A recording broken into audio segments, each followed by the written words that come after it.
Mayang gabi sa tanan. Sige. Ako sa akong mulid karon no. Okay. In the name of the Father, of the Son, and of the Holy Spirit. Amen. And all take and maintaining prayer, weaving us to each other.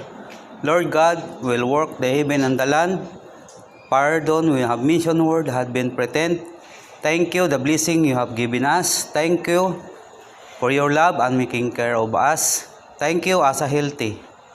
This is the prayer of this night, and I hope na save mo kami, Lord, sa unsa mang katalagman. In Jesus' name, Amen. In the name of the Father, of the Son, of the Holy Spirit.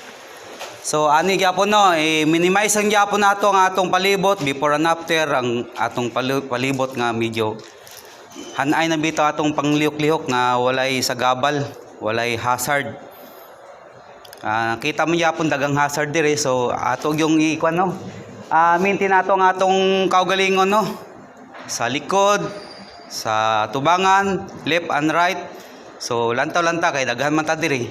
Skip kaya atong area. So maglantaw-lanta nga atong kauban dili may go.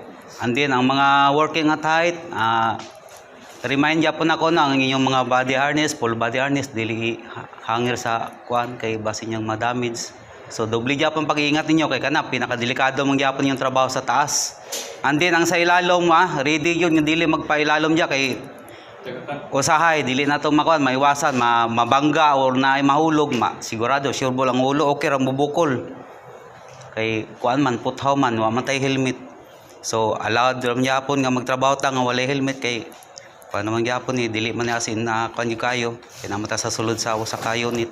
So nana lang no, doble ang pag-amping sa atong kaugalingon para sa atong pamilya o atong kumpanya. Once again, maayong gabi. Maura na. Go, go, go!